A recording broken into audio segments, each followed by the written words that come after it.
اور اللہ کی مرضی ہوگی تو وہ مر جائے گا وہیں پہ. تو حضرت یوسف علیہ السلام کو سب سے پہلے اپنے بھائیوں نے بچپنے میں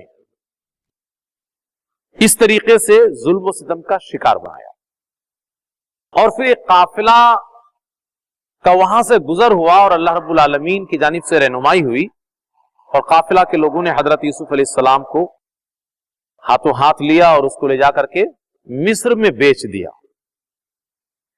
اور مصر کے ایک وزیر نے, ایک حاکم نے حضرت یوسف علیہ السلام کو بطور غلام خرید لیا.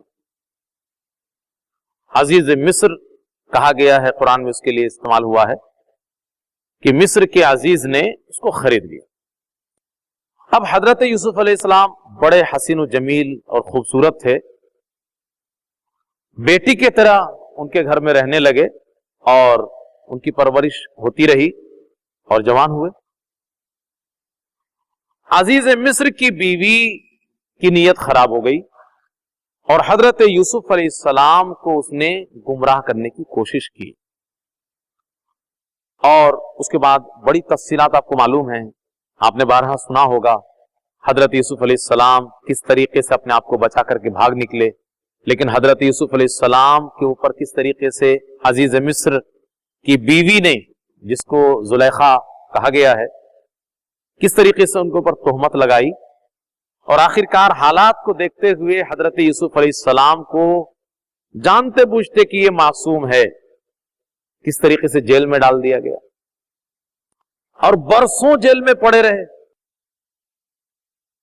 ایسے گناہ کے پاداش میں جو انہوں نے کیا ہی نہیں, معصوم, لیکن وہاں پر بھی انہوں نے اپنا دین کا کام شروع کر دیا اور اپنی زندگی کاٹتے رہے. ان کی زندگی کے اندر موڑ آتے رہے الگ الگ طریقے سے. ان میں سے ایک موڑ کب آیا, جب مصر کے بادشاہ نے خواب دیکھا اور اس خواب کی تعبیر حضرت یوسف علیہ السلام کے ذریعے سے معلوم ہوئی, اور بادشاہ کو سمجھ میں آ گیا کہ یہ تعبیر بہت مناسب ہے. اس تعبیر کے اندر حضرت یوسف علیہ السلام نے قحط سالی کی نشاندہی فرمائی, قحط سالی کی نشاندہی فرمائی کہ 7 سال تک تو خوب ہریالی رہے گی اور سارے اناج اور غلے پیدا ہوتے رہیں گے, سب اچھا چلے گا, لیکن 7 سال کے بعد قحط سالی آنے والی ہے. 7 سال, پھر 7 سال تک قحط سالی رہے گی, کچھ اگے گا نہیں, زمین میں اناج و غلہ سے سب محروم رہو گے. بادشاہ کو جب بات سمجھ میں آئی تو بادشاہ نے کہا کہ میں اپنے قریب اس کو رکھوں گا اور اس کا مقام اور مرتبہ میری نگاہ میں بہت بلند ہے, ان سے مشورہ وغیرہ لیا کروں گا. لیکن حضرت یوسف علیہ السلام نے کیا کہا, حضرت یوسف علیہ السلام نے خود سے اپنی طرف سے ایک مانگ رکھی کہ بادشاہ, یہ جو ملک کو ایک مصیبت درپیش ہے اور ایک چنوتی اور ایک چیلنج ہے سامنے, اس کو انشاءاللہ میں اچھے طریقے سے ڈیل کرنے کی صلاحیت رکھتا ہوں, تو ایسا کیجئے کہ مجھے وزیر خزانہ بنا دیجیے. قال اجعلنی علی خزائن الارض, مجھے زمین کے خزانے کا وزیر بنا دیجئے, اس پہ مامور کر دیجئے. انی حفیظ علیم, میں بڑی امانت داری کے ساتھ اور علم کی بنیاد پر اس کو اچھی طریقے سے نبھاؤں گا, بہترین نگہداشت کروں گا, اور میں کوئی جاہل گوار نہیں ہوں, میں جانکار ہوں, مجھ میں صلاحیت ہے, گٹس ہیں. حضرت یوسف علیہ السلام, ابھی آگے تھوڑا سا اور دیکھیے اس کو, اس کے بعد ہم آج کے حالات پہ اس پہ تبصرہ کریں گے کہ حضرت یوسف علیہ السلام نے اپنی طرف سے ایک مانگ رکھی اور بادشاہ کو بھی سمجھ میں آیا کہ جس آدمی نے اتنے خطرناک چنوتی کو ہمارے سامنے کھول کے رکھا ہے, اس سے بہتر اس کو کون سنبھال پائے گا. اس نے عقل مندی کی اور کہا کہ ایسا ہے کہ تم ہی اس چیز کو کنٹرول کرو, کس طریقے سے اس چنوتی سے نپٹنا ہے